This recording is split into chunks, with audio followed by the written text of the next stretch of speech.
Hello students, कैसे हैं आप सब। अवश्य ही आप सब अच्छे होंगे। पेडागोजी ऑफ हिंदी में एक और वीडियो लेकर मैं आपके सामने फिर से उपस्थित हूँ।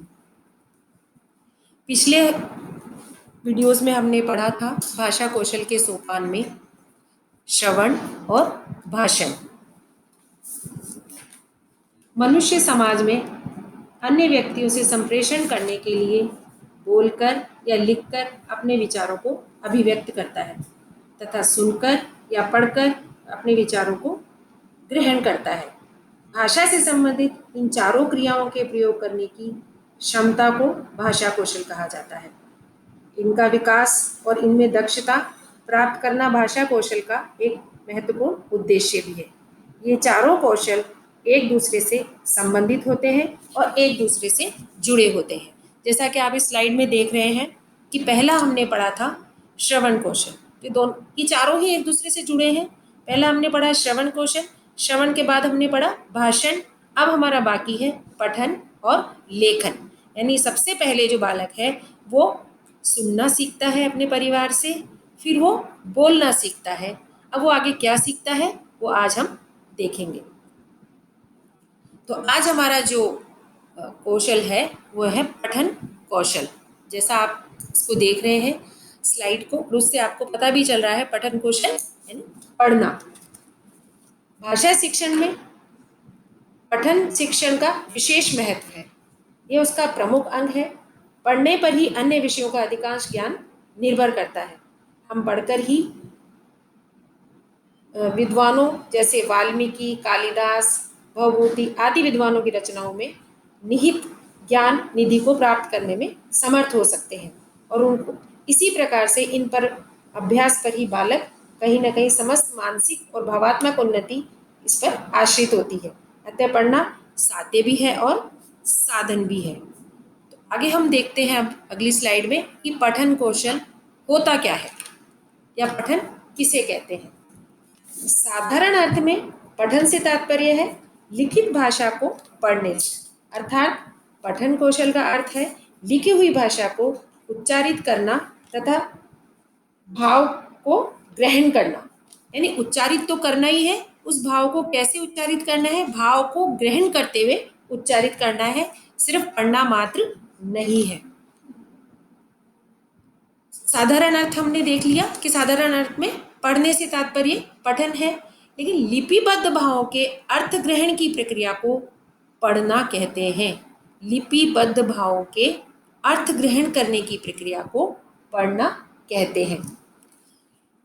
लिपि संकेत एवं वर्णों का उच्चारण पूर्वक शब्दों या वाक्यों का अर्थबोध सहित ग्रहण प्रक्रिया ही पठन कौशल कहलाती है। यानी लिपि संकेत और वर्ण उनका उच्चारण किया जाए और उच्चारण किस में होगा, शब्दों या वाक्यों के रूप में अर्थबोध सहित कि हम उसका अर्थ को समझते हुए जब हम उनका उच्चारण करते हैं तो ये ग्रहण प्रक्रिया ही पठन कौशल कहलाती है। यानी सिर्फ पढ़ना मात्र पठन कौशल नहीं है, अर्थ के साथ पढ़ना, अर्थ को ग्रहण करते हुए पढ़ना पठन कौशल है।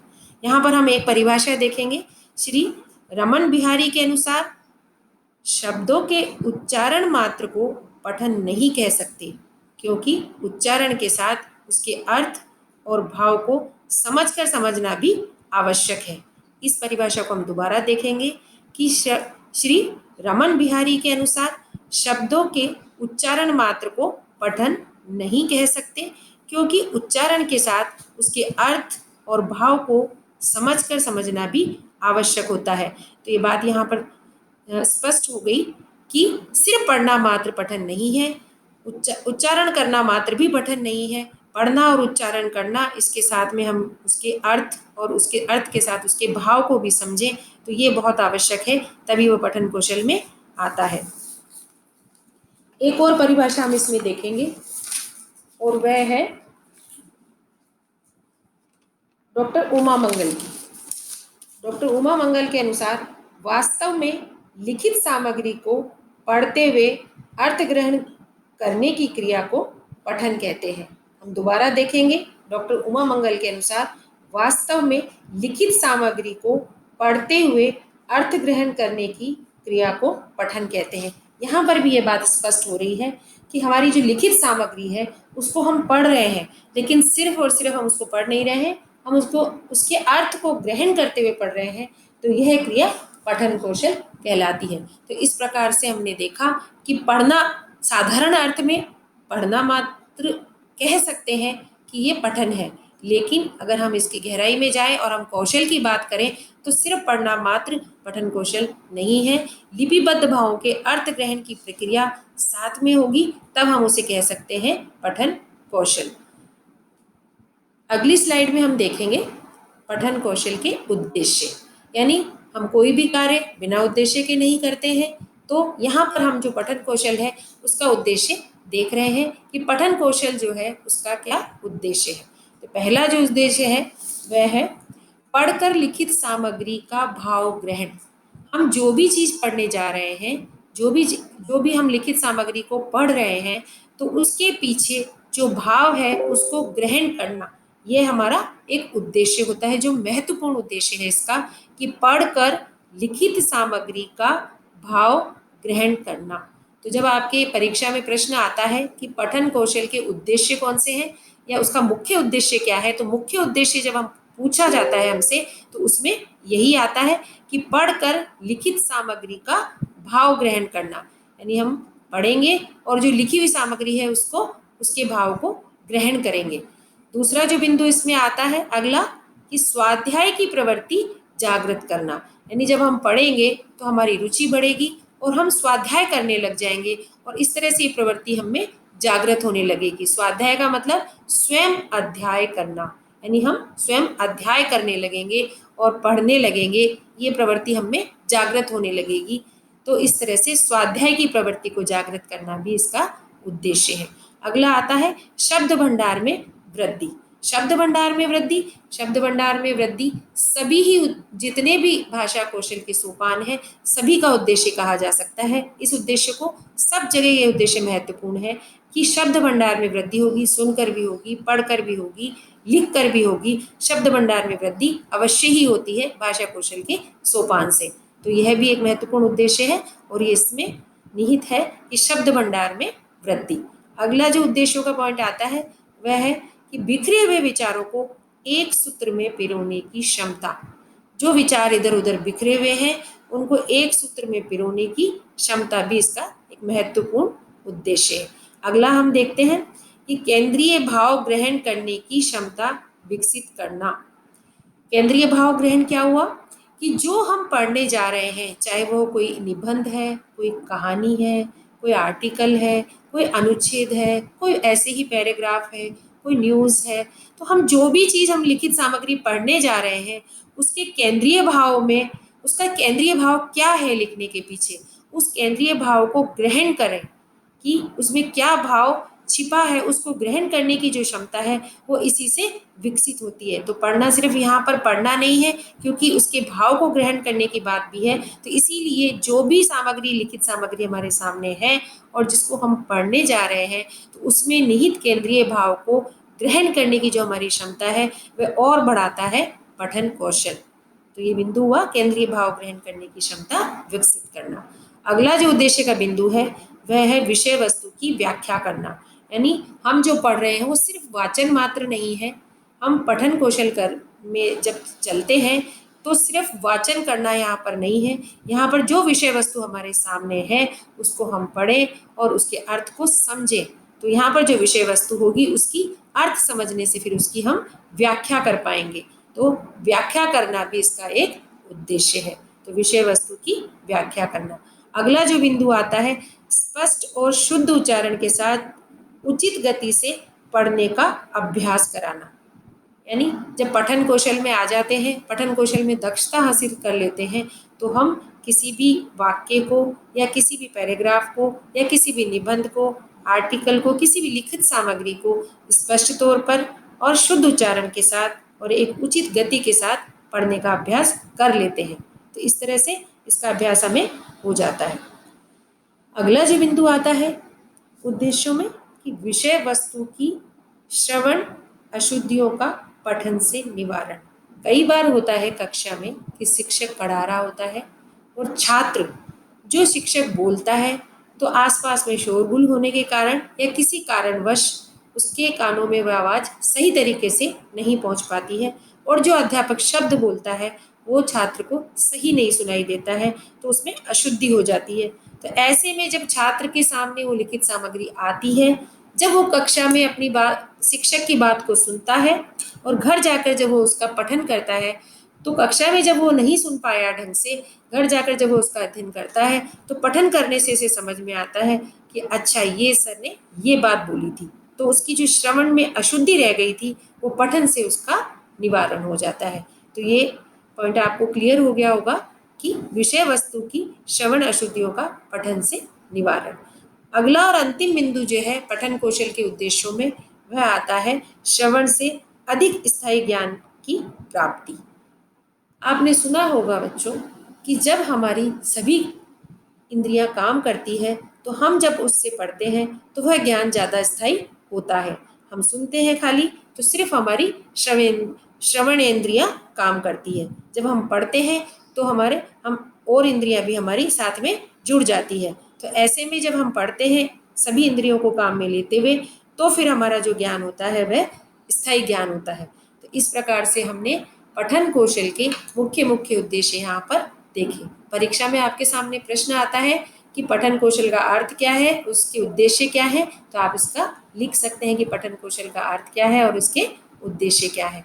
उद्देश्यों में जब बात आती है मुख्य उद्देश्य की, तो उसमें आपको यही लिखना है जो अपना पहला उद्देश्य था कि पढ़कर लिखित सामग्री का भाव ग्रहण करना, जो इसका है ये इसका पहला और मुख्य उद्देश्य था। तो मुख्य ये आएगा और बाकी दूसरे उद्देश्य भी हमने देखे। अब अगली स्लाइड पर चलते हैं और हम देखते हैं कि पठन के आधार क्या है। पठन के दो मुख्य आधार हैं, एक है पठन मुद्रा और दूसरा है पठन शैली। कि जब हम पढ़ रहे होते हैं तो हमारे सामने हमारी एक मुद्रा होती है और दूसरी हम किस शैली में पढ़ रहे हैं। पहली जो है पठन मुद्रा। पठन मुद्रा का अर्थ है कि सही मुद्रा में खड़े होकर या बैठकर पुस्तक को आंखों से उचित दूरी पर रखकर पढ़ना। पठन मुद्रा का अर्थ है कि सही मुद्रा में पढ़ना। अब सही मुद्रा क्या है कि जो पुस्तक हमारे पास है उसको एक उचित दूरी पे रखें ताकि हमारी आंखों पे जोर भी ना पड़े और हमें वो जो हम पढ़ रहे हैं लिखित सामग्री सही तरीके से नजर आए और हम सही तरीके से उसको पढ़ पाएं। और अगर आप जैसे अपने वीडियोस देखते हैं या आप लैपटॉप में देखें चाहे फ़ोन में देखें, तो यहाँ पर भी पठन मुद्रा जो है उसका विशेष ध्यान रखें और अपनी जो स्क्रीन है उसको एक उचित दूरी पर रखें, तो उससे आपकी आंखों पर जोर नहीं पड़ेगा और जो आप पढ़ रहे हैं वो आपकी मुद्रा सही मुद्रा कहलाएगी। तो इस तरह से आपको यहाँ पर अपनी मुद्रा का भी ध्यान रखना है। आप यहाँ पर अगर मेरा ये वीडियो देख रहे हैं तो उसमें भी आप अपनी मुद्रा को उचित दूरी पर रखेंगे तो आप अपनी आंखों को सुरक्षित रख पाएंगे और साथ में आप पढ़ भी अच्छी तरह से पाएंगे। तो इस तरह से ये हुआ पठन का जो आधार है पठन मुद्रा। अब दूसरे पर हम चलते हैं और वह है पठन शैली। पठन शैली से तात्पर्य है कि लिखित सामग्री को सही लय, गति, प्रवाह, विराम एवं उच्चारण के साथ पढ़ना। क्या क्या चीजें आई पठन शैली में कि लिखित सामग्री जो हमारे सामने है उसको हम पढ़ रहे हैं। अब जब हम उसको पढ़ रहे हैं तो हमें उसे उचित लय से पढ़ना है, उचित गति से पढ़ना है, उचित प्रभाव में पढ़ना है, उचित विराम चिन्हों का प्रयोग करना है और उचित उच्चारण के साथ पढ़ना है। कक्षा में जब शिक्षक पढ़ता है तो उस समय भी इस बात का वो विशेष ध्यान रखता है और उसी समय इसीलिए छात्र भी उसको एक तरह से अनुकरण करते हैं, तो वह भी उन सब चीज़ों का ध्यान रखते हैं और ध्यान रखा जाना चाहिए। तो इस तरह से पठन के ये दो आधार हुए। क्या आधार हैं? परीक्षा में प्रश्न आता है कि पठन के आधार कौन कौन से हैं, तो हमें चौंकना नहीं है, हमें यही लिखना है कि पठन के दो मुख्य आधार हैं पठन मुद्रा और पठन शैली। आप अपने प्रश्न को जब लिखते हैं तो उदाहरण के साथ लिखेंगे तो आपका प्रश्न का जो उत्तर है वह ज़्यादा अच्छा माना जाएगा और परीक्षक को जो आपका जो प्रभाव है परीक्षक पर एक बहुत अच्छा प्रभाव पड़ेगा। तो दोनों में नहीं, जहाँ पर भी आप लिखते हैं अपना प्रश्न का उत्तर तो आप उदाहरण देते हुए लिखेंगे तो ज़्यादा अच्छा माना जाएगा। अगली स्लाइड पर चलते हैं और अब हम देखते हैं पठन कौशल की शिक्षण विधियाँ कि कौन कौन सी ऐसी शिक्षण विधियां हैं जिससे पठन कौशल में दक्षता हासिल की जा सकती है, या शिक्षक कौन कौन सी विधियों से आपको पढ़ाता है जिससे आप पठन कौशल में दक्ष हो जाए। तो जो पहली विधि सामने आती है वह है वर्णबोध विधि। वर्णबोध विधि, वर्णबोध विधि को अक्षरबोध विधि भी कहते हैं। इसको दोनों नाम से जाना जाता है, वर्णबोध विधि या अक्षरबोध विधि। जैसा नाम से पता चल रहा है, वर्णबोध यानी वर्ण का बोध। वर्णमाला के एक एक वर्ण का ज्ञान इसमें सम्मिलित है कि वर्णमाला के एक एक वर्ण का ज्ञान करवाया जाए और इस तरह से धीरे धीरे छात्र को पठन कौशल में दक्षता दिलाई जाए। यहाँ पर एक चीज का ध्यान रखा जाता है कि सरल से कठिन की ओर जाते हैं और बहुत धीरे धीरे आगे बढ़ते हैं ताकि छात्र को कोई परेशानी का सामना न करना पड़े। तो वर्णबोध विधि में क्या होता है, इसको हम अक्षरबोध विधि भी कहते हैं कि वर्णमाला के एक एक वर्ण का ज्ञान करवाया जाता है और इस तरह से सरल से कठिन की ओर धीरे धीरे आगे बढ़ा जाता है। तो पठन कौशल की पहली शिक्षण विधि हुई वर्णबोध विधि। अगली जो विधि आती है वह है पद विधि। पद विधि में वर्ण के ज्ञान का धीरे धीरे दीर्घतर पद ज्ञान कराया जाता है। यानी पहले हमने वर्णों को जान लिया तो फिर धीरे धीरे हमें उससे अगला जो उसका पद है उस पर ले जाया जाता है और धीरे धीरे उसको आगे ले जा करके और दूसरी तरह से उसको आगे बढ़ा करके सिखाया जाता है, दीर्घतर पद पर चलाया जाता है। यानी पहले उसने वर्ण सीखा, फिर उसने शब्द सीखा, फिर उसने वाक्य सीखा और इस तरह से उसको सीढ़ी दर सीढ़ी आगे बढ़ाया जाता है। तो पद विधि में वर्ण के ज्ञान को धीरे धीरे दीर्घतर पद पर ले जाया जाता है। तो इस तरह से दीर्घतर पद का ज्ञान उसे दिया जाता है तो वो पद विधि कहलाती है। तो हमने दूसरी देखी पद विधि। अगली विधि पर चलते हैं। अगली विधि है वाक्य विधि। पदों के ज्ञान के बाद वाक्यों का ज्ञान और वाक्यों के आधार पर पठन। यानी हमने पहले सीखे, क्या सीखे, वर्ण, फिर हम चले पदों पर और अब आ गए वाक्य पर। कि वाक्य विधि में पदों के ज्ञान के बाद वाक्यों का ज्ञान करवाया जाता है और वाक्य के आधार पर पठन करवाया जाता है और उसका पठन का अभ्यास करवाया जाता है। तो छात्र धीरे धीरे पठन कौशल में दक्षता हासिल कर लेते हैं और उसमें पारंगत हो जाते हैं। तो वाक्य विधि में पदों का ज्ञान कराया जाता है। अगली जो विधि आती है कथा विधि।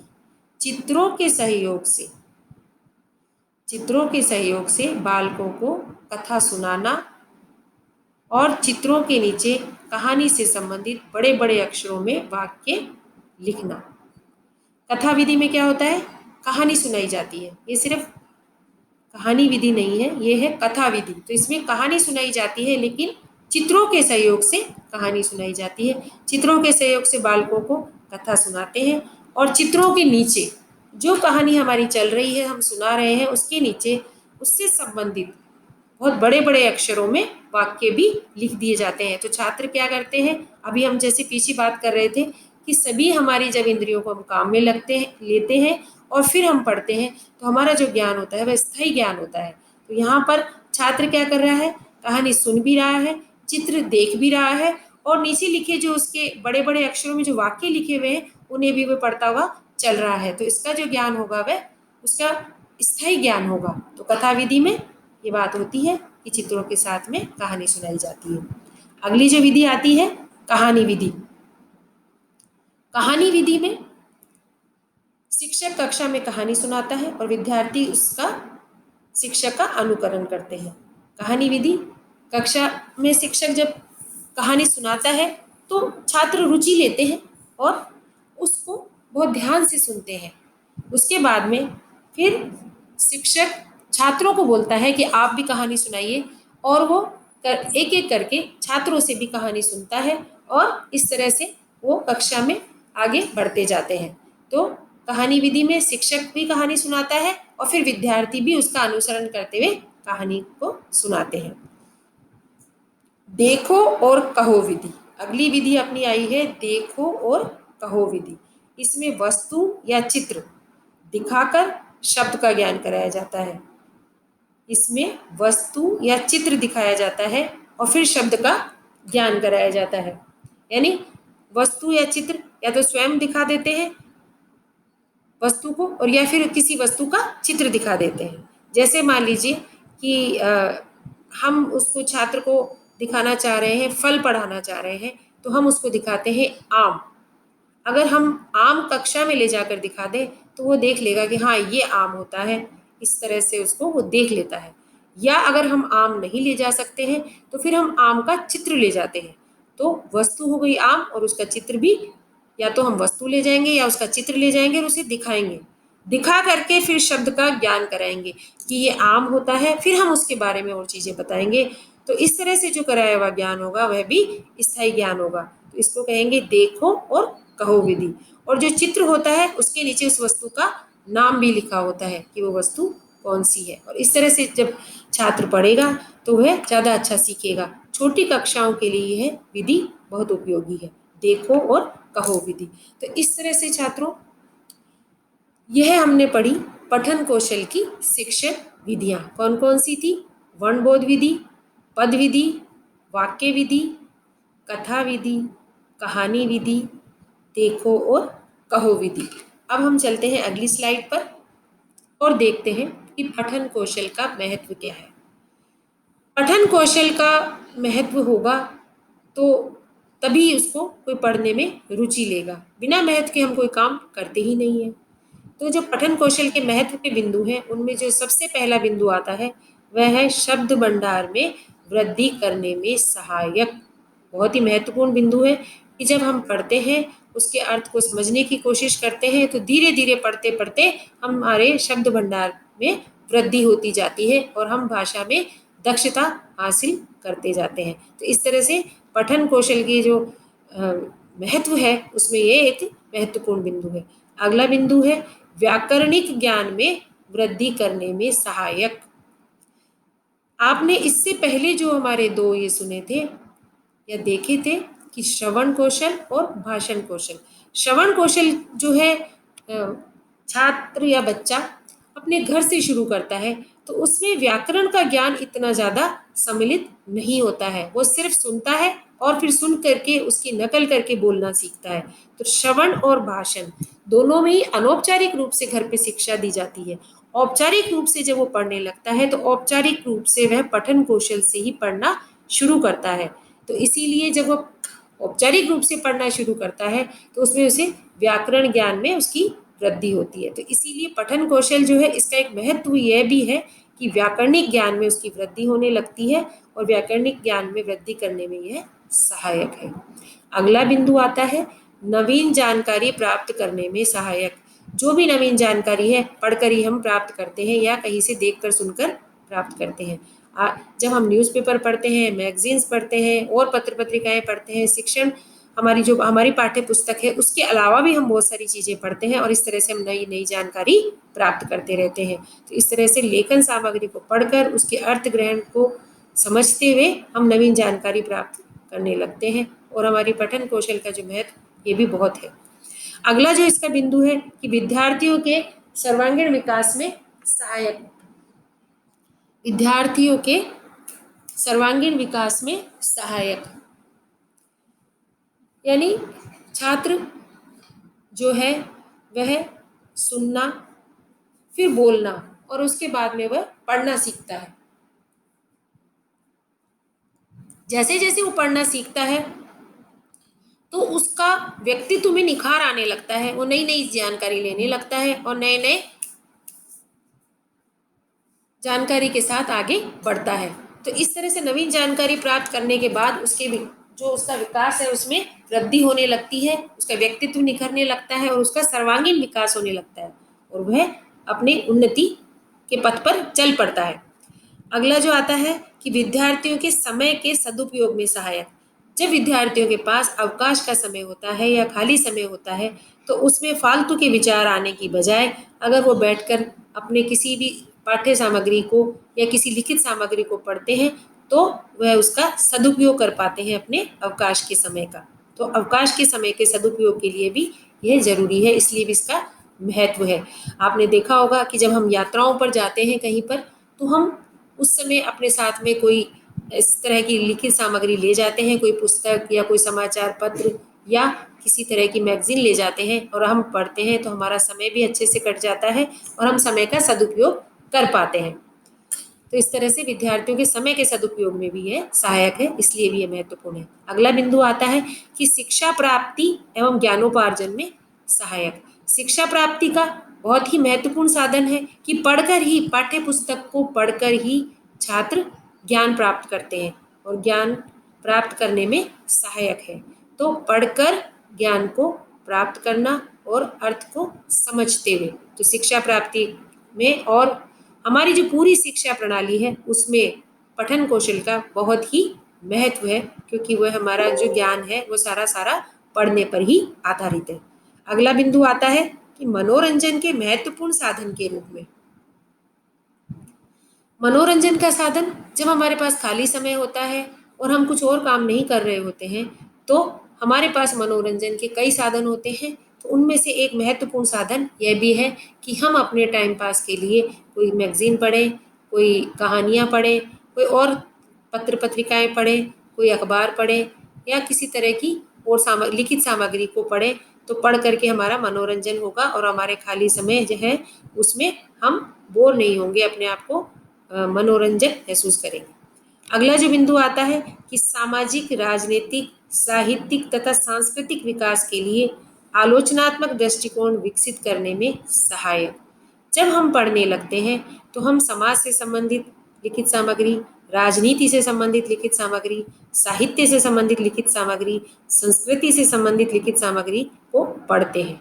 जब हम पढ़ते हैं तो हमारे अंदर एक आलोचनात्मक दृष्टिकोण का विकास होता है। आलोचनात्मक दृष्टिकोण का मतलब कि हम किसी भी चीज़ को पढ़ रहे हैं, किसी विषय वस्तु को पढ़ रहे हैं, किसी प्रकरण पर बात कर रहे हैं, किसी घटना पर बात कर रहे हैं, तो हम उसको पढ़ करके या उसके बारे में जानकारी प्राप्त कर लेंगे तो उसके बाद ही हम ये बता सकते हैं कि किस तरह से इसमें क्या तो अच्छाई है और क्या बुराई है। दोनों ही पक्षों पर हम विचार कर पाएंगे। तो दोनों पक्षों पर विचार करने के बाद ही हम आलोचनात्मक दृष्टिकोण अपना सकेंगे। तो इस तरह से यह भी एक इसका महत्व है कि आलोचनात्मक दृष्टिकोण का विकास करना। अगला जो आता है, जो अंतिम है इसका महत्व, कि जो महान व्यक्ति हैं और उनके जो आदर्श गुण हैं उनको पढ़कर ही, हम उनकी जीवनी को पढ़कर ही हम उनके बारे में जानते हैं और उन आदर्श गुणों को आत्मसात करने में सहायता करता है। तो इसीलिए उसको आत्मसात करने में भी हमारी सहायता करता है। जैसे महान व्यक्तियों के बारे में हमने पढ़ा, कोई लेख पढ़ा, कोई कहीं से समाचार पत्र में पढ़ा, किसी पत्र पत्रिका में पढ़ा, पढ़ने के बाद में हम उनसे एक तरह से प्रभावित होते हैं और फिर उनके जो गुण हैं उनको हम आत्मसात करने की कोशिश करते हैं, हमारे जीवन में भी ढालने की कोशिश करते हैं। और इसी तरह से कोई ना कोई व्यक्ति हमारे लिए एक आदर्श व्यक्ति के रूप में सामने आता है। जैसे मान लीजिए आपने विवेकानंद के बारे में पढ़ा, तो पढ़ने के बाद आपको पता चलेगा कि विवेकानंद एक इतने महान व्यक्ति थे। तो धीरे धीरे आप उनको, उनके बारे में जान लेंगे, फिर आप उनके गुणों को पहचान लेंगे और उनके जो गुण हैं वो आपको प्रभावित करेंगे, वो पूरा व्यक्तित्व उनका आपको प्रभावित करेगा। तो आप कोशिश करेंगे कि मैं भी कुछ उस तरह से बन सकूं और उन गुणों को आत्मसात करने की कोशिश करेंगे और अपनी ज़िंदगी में आप उनको एक अपना आदर्श मानने लगेंगे। तो इस तरह से पठन कौशल के ये महत्वपूर्ण बिंदु थे जो ये बताते हैं कि पठन कौशल क्यों महत्वपूर्ण है। अब हम चलते हैं अपनी अगली स्लाइड पर और देखते हैं कि पठन कौशल के प्रकार कौन कौन से हैं। पठन कौशल के प्रकार को हम आप स्लाइड में देख रहे हैं, दो तरीके से देख सकते हैं, संख्या के आधार पर और अभिव्यक्ति के आधार पर। संख्या के आधार पर, संख्या आप जानते हैं क्या होती है, और अभिव्यक्ति के आधार पर यानी हमारे मन में जो है हम दूसरों तक उसको पहुंचाएं, वो अभिव्यक्ति है। मन के भावों को दूसरों तक पहुंचाना अभिव्यक्ति है। तो पठन कौशल के प्रकार में अगर आपके परीक्षा में प्रश्न आता है तो आपको इस तरह से फ्लो चार्ट बनाते हुए समझाना है कि पठन कौशल के प्रकार दो हैं, संख्या के आधार पर और अभिव्यक्ति के आधार पर। संख्या के आधार पर जब हम देखते हैं तो इसके भी दो बिंदु हैं। पहला है व्यक्तिगत पठन और दूसरा है सामूहिक पठन। व्यक्तिगत पठन, एक छात्र द्वारा पठन, एक छात्र जब पढ़ता है तो वह व्यक्तिगत कहलाता है। सामूहिक पठन कि एक समय में समूह द्वारा जो पढ़ा जाता है वह सामूहिक पठन कहलाता है। व्यक्तिगत पठन में हम, एक छात्र पढ़ता है कक्षा में और बाकी छात्र सुनते हैं। सामूहिक पठन में कई बार अध्यापक कह देते हैं कि सब मिलकर के किसी एक चीज को पढ़ेंगे, तो सब मिलके एक स्वर में उसको पढ़ते हैं, एक समूह बनाकर, तो फिर वह सामूहिक पठन कहलाता है। तो संख्या के आधार पर अगर हम पठन कौशल के प्रकार देखते हैं तो इसके दो प्रकार हुए कि व्यक्तिगत पठन और सामूहिक पठन। तो अब आप लोगों को ये क्लियर हो गया होगा, स्पष्ट हो गया होगा कि अगर पठन कौशल के प्रकार पूछे जाते हैं तो हमें दोनों प्रकार लिखने होंगे, संख्या के आधार पर और अभिव्यक्ति के आधार पर। जो संख्या के आधार पर है उसमें भी उसको दो भागों में बांटा गया है कि व्यक्तिगत पठन और सामूहिक पठन। अब चलते हैं अभिव्यक्ति के आधार पर। अभिव्यक्ति के आधार पर अगर हम देखते हैं तो इसमें भी दो इसके बिंदु हैं, दो इसके प्रकार हैं कि सस्वर पठन और मौन पठन। अभिव्यक्ति के आधार पर पठन कौशल को अगर देखा जाए तो इसको दो प्रकारों में बांटा जा सकता है, और वह है सस्वर पठन और मौन पठन। सस्वर पठन जो है उसको तीन भागों में बांटा गया है, या तीन तरह का होता है सस्वर पठन। कौन कौन सी होते हैं तीन इसके प्रकार? कि आदर्श पठन किसके द्वारा किया जाता है? शिक्षक के द्वारा। आप देख रहे हैं इसमें नंबर 1 पर जो लिखा है आदर्श पठन, उसके नीचे ब्रैकेट में लिखा हुआ है शिक्षक द्वारा। आदर्श पठन किसके द्वारा किया जाता है? शिक्षक द्वारा। छात्र क्या करते हैं? सुनते हैं और फिर उसका अनुकरण करते हैं। तो पहला बिंदु हुआ आदर्श पठन, किसके द्वारा? शिक्षक द्वारा।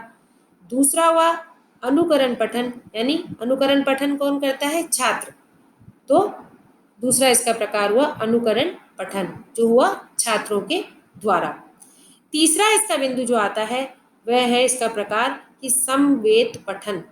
समवेत का अर्थ है समूह में।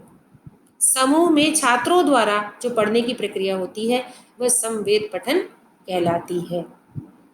अब इसमें है दूसरा, जो अभिव्यक्ति के आधार पर जो हम देख रहे थे उसमें थे सस्वर पठन और मौन पठन। सस्वर मतलब स्वर के साथ पठन, मौन पठन मतलब मन में पढ़ना।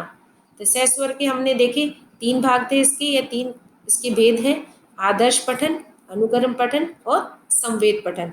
मौन पठन की हम बात करते हैं तो मौन पठन यानी मन में पढ़ना, और इसके भी तीन भेद हैं।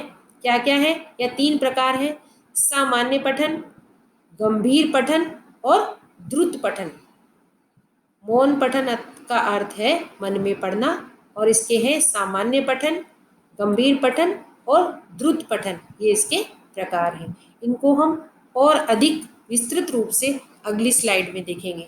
तो अगली स्लाइड की ओर चलते हैं। अभिव्यक्ति के आधार पर जो हमने पिछली स्लाइड में देखा था, पठन के प्रकार हम देख रहे थे, उसके दो प्रकार थे। एक था संख्या के आधार पर और दूसरा था अभिव्यक्ति के आधार पर। संख्या के आधार पर हम उधर देख चुके हैं, अब यहाँ पर हम देख रहे हैं अभिव्यक्ति के आधार पर, और उसको विस्तृत रूप से देख रहे हैं। अभिव्यक्ति के आधार पर जो हमने देखे हैं उसमें दो हैं इसके भेद। क्या क्या है? सस्वर पठन और मौन पठन। सस्वर पठन का अर्थ हुआ स्वर के साथ, और मौन पठन का अर्थ हुआ मन में पढ़ना। सस्वर पठन में आप नीचे देखेंगे इसमें लिखा हुआ है जैसे कि उचित लय, यति, गति, विराम चिन्हों का ध्यान रखते हुए पाठ का विकास सस्वर पठन कहलाता है। क्या क्या हुआ सस्वर पठन में? स्वर के साथ जब हम पढ़ेंगे तो किस किस चीज़ का ध्यान रखेंगे? शिक्षक किस चीज़ का ध्यान रखेगा और छात्र किस चीज़ का उसका अनुकरण करेंगे? कि उचित लय के साथ पढ़ा जाए, उचित यति गति के साथ पढ़ा जाए, उचित विराम चिन्हों को ध्यान में रखते हुए पाठ का विकास किया जाए, पाठ को पढ़ा जाए, तो वह सस्वर पठन कहलाएगा। और दूसरा है मौन पठन। मौन पठन में छात्रों में मुख्य भाव, अर्थ ग्रहण, स्वाध्याय व चिंतन मनन की प्रवृत्ति का विकास होता है। यानी उसके जो विषय वस्तु है उसमें क्या मुख्य भाव उसके अंदर छिपा हुआ है, उसका अर्थ क्या है, उसको ग्रहण करते हुए, स्वाध्याय करते हुए, चिंतन मनन करते हुए आगे बढ़ना, और चिंतन मनन और स्वाध्याय की प्रवृत्ति को विकसित करना, ये मौन पठन का उद्देश्य भी है। तो इस तरह से मौन पठन में छात्र मुख्य भाव को एक तरह से समझते हुए, अर्थ ग्रहण करते हुए मुख्य भाव का स्वाध्याय करते हुए, चिंतन मनन करते हुए और आगे बढ़ता है, और उससे इसकी चिंतन मनन करने की प्रवृत्ति विकसित होती है। तो यहाँ पर हमने देखा अभिव्यक्ति के आधार पर सस्वर पठन और मौन पठन। अगली स्लाइड पर चलते हैं और देखते हैं कि आदर्श वाचन क्या होता है। आदर्श वाचन शिक्षक पाठ को बोल बोल कर पढ़ता है, वह आदर्श वाचन है। शिक्षक पाठ को बोल बोल कर पढ़ता है, वह आदर्श वाचन है। उसमें वह सभी चीज़ों का ध्यान रखता है, यति, गति, लय, स्वर, उच्चारण या शुद्धियाँ, इन सभी को वो ध्यान में रखते हुए, विराम चिन्हों को ध्यान में रखते हुए आदर्श वाचन करता है। आदर्श वाचन शिक्षक करता है। अगला जो बिंदु है इसमें कि शिक्षक स्पष्ट उच्चारण, उचित लय, यति, गति से पढ़ता है ताकि छात्र उसका अनुकरण कर सके और छात्र भी इन सभी चीज़ों का ध्यान रख सके, अपने स्पष्ट उच्चारण करें, उचित लय, यति, गति से पढ़ें और आगे बढ़ें। अगला जो इसमें बिंदु आता है कि भावों के अनुकूल भी पाठों का पठन, अर्थात भावानुकूल पाठ का आदर्श वाचन करना। यहाँ पर आदर्श वाचन से अर्थ ये नहीं है कि सिर्फ पढ़ना, यहाँ पर इसका अर्थ है कि भाव के अनुसार पाठ को पढ़ा जाए तो वह आदर्श वाचन ज़्यादा आदर्श पूर्ण माना जाएगा। तो भावों के अनुकूल पाठ का पठन, भावानुकूल पाठ का पठन करें, वह आदर्श वाचन है। अब हम देखेंगे अनुकरण वाचन। छात्र शिक्षक द्वारा आदर्श वाचन का अनुकरण करते हैं। अनुकरण का मतलब उस जैसा शिक्षक ने पढ़ा है उसका नकल करते हुए और उसका अनुकरण करते हुए जब छात्र पढ़ता है तो वह उसका अनुकरण कहलाता है। तो छात्र शिक्षक द्वारा जो आदर्श वाचन किया गया है, उचित लय, यति, गति से जो पाठ पढ़ाया गया है, उसका अनुकरण करते हुए उसको पढ़ते हैं। और इसमें ये जरूरी है कि कक्षा में उस समय शांति हो और भावानुकूल पाठ का पठन किया जाए। जो पाठ है उसको सिर्फ पढ़ा ना जाए, सिर्फ उसका वाचन नहीं किया जाए, पाठ के अंदर जो भाव निहित है उसको समझते हुए और पाठ में जो भाव हैं उनको ध्यान में रखते हुए भाव के अनुसार उस पाठ को पढ़ा जाए तो ये पठन ज़्यादा अच्छा माना जाएगा। तो ये हुआ अनुकरण वाचन। अगली स्लाइड पर चलते हैं और देखते हैं कि समवेत वाचन क्या होता है। सभी छात्रों से कभी मौन, कभी उच्च स्वर में समवेत वाचन। जब समवेत वाचन करवाते हैं शिक्षक तो ये जरूरी नहीं है कि वह मौन हो या ये भी जरूरी नहीं है कि उच्च स्वर में हो, दोनों ही तरीके से वह हो सकता है कि छात्रों से शिक्षक कभी कह देता है कि सभी अपने मन में अपनी अपनी पुस्तक खोलकर मन में पढ़ेंगे, या कभी सबको कह देता है कि सब अपनी अपनी पुस्तक खोलकर उच्च स्वर में एक साथ पढ़ेंगे, तो वह समवेत वाचन कहलाएगा। तो समवेत वाचन में कि मौन भी हो सकता है और उच्च स्वर में भी हो सकता है। प्रारंभिक कक्षाओं के लिए श्रेष्ठ है क्योंकि प्रारंभिक कक्षाओं में ही इस तरह का समवेत वाचन करवाया जाता है और छोटे बच्चों के लिए ये उपयोगी है। अगला जो है शुद्ध और स्पष्ट उच्चारण, कि यहाँ पर भी इस बात का ध्यान रखा जाता है कि उच्चारण जो है शिक्षक जब वो पढ़वा रहा है, संवेद वाचन करवा रहा है, तो सब जो छात्र जो उस समय पढ़ रहे हैं तो वह शुद्ध और स्पष्ट पढ़ रहे हो, इस बात का शिक्षक ध्यान रखता है और वो संवेद वाचन करता है। और कक्षा में शांति हो, ये तो है ही बहुत जरूरी। कक्षा में शांति होगी तभी वो मौन रूप से संवेद वाचन कर पाएंगे, या उच्च स्वर में भी कर रहे हैं तो वह सब एक साथ पढ़ रहे हो तो ही ज़्यादा अच्छा लगता है। तो इसलिए कक्षा में शांति होना इसके लिए बहुत आवश्यक है। तो हमने देखा संवेद वाचन। अब हम देख रहे हैं मौन पठन। मौन पठन हमने पहले भी देखा था। मौन पठन क्या होता है? मन में पढ़ना। अब मौन पठन कितनी प्रकार के थे? 3 प्रकार के हमने वहाँ पर देखे थे। पहला था सरल, फिर था गंभीर और तीसरा था द्रुत। सरल हमने यहाँ पर नहीं लिखा है कि सरल पठन बहुत ही सरल है, जैसा कि नाम से ही विदित है कि सरल पठन मतलब जो हम नॉर्मली पढ़ते हैं, सरलता से हम पढ़ लेते हैं, वो सरल पठन है। दूसरा आता है गंभीर और मौन पठन। गंभीर मौन पठन, नाम से ही पता चल रहा है गंभीर। पाठ्य सामग्री के केंद्रीय भाव तक पहुंचने के लिए गंभीरता पूर्वक चिंतन मनन के लिए मौन पठन होता है। पाठ्य सामग्री में जो केंद्रीय भाव निहित है उस तक पहुंचने के लिए गंभीरता पूर्वक पढ़ते हैं। एक बार नहीं समझ में आता, दोबारा पढ़ते हैं, तिबारा पढ़ते हैं, कई बार पढ़ते हैं मन में, तब जाके हमारे वो बात है समझ में आती है, हम उसके केंद्रीय भाव तक पहुंच पाते हैं। तो इसलिए गंभीरता पूर्वक हम किसी गंभीर विषय पर पढ़ते हैं तब हमारे को वो बात समझ में आती है। और इसी में अधिक महत्वपूर्ण व कठिन चिंतन वाले विषय वस्तु का मौन रहकर ही पठन करना चाहिए, तभी वो हमारे समझ में आता है। तो इस तरह से हुआ गंभीर मौन पठन। अगला है द्रुत पठन। द्रुत का मतलब तेजी से, यानी पठन अभ्यास के लिए जब हम किसी चीज़ का अभ्यास करते हैं, हमारे समझ में तो आ गई, हमें जल्दी जल्दी जल्दी जल्दी उसको पढ़ना है, उसका अभ्यास करना है और आगे बढ़ना है ताकि समय कम लगे और हम उसको रट पाएँ। तो पठन अभ्यास के लिए भी द्रुत पठन आवश्यक है। सूचना प्राप्ति में भी ये बहुत ही सूचना प्राप्ति करने के लिए भी यह एक तरह से हमारी मदद करता है। तो सूचना प्राप्ति हम अधिक अधिक जल्दी से कर लेंगे, अधिक शीघ्रता से कर लेंगे, इसलिए हम किसी चीज़ को जल्दी जल्दी पढ़ लेते हैं ताकि कम समय में हम ज़्यादा सामग्री को पढ़ पाएँ। तो इस तरह से ये हुआ द्रुत पठन। तो मौन पठन के 3 प्रकार हुए, सरल पठन, गंभीर मौन पठन और द्रुत पठन। सरल यहाँ पर लिखा नहीं है क्योंकि सरल सरल होता है, तो उसको आप समझ सकते हैं कि जो नॉर्मली पढ़ते हैं वो सरल हुआ। गंभीर में हम गंभीरता से पढ़ते हैं, द्रुत पठन में हम तेजी से पढ़ते हैं। द्रुत मतलब तेजी तेजी तेजी तेजी से पढ़ते हैं और किसी चीज़ का अभ्यास करते हैं। अगली स्लाइड पर चलते हैं। और अब आता है धन्यवाद, यानी हमारा जो पठन कौशल है यहाँ पर ही समाप्त होता है। आप सभी को ये सारा पठन कौशल समझ में आ गया होगा, ऐसी मेरी उम्मीद है। अगर आपके कोई क्वेश्चन है तो आप मुझसे लिख करके पूछ सकते हैं। और आप मेरे इस वीडियो को क्या करेंगे, लाइक, शेयर और सब्सक्राइब। धन्यवाद।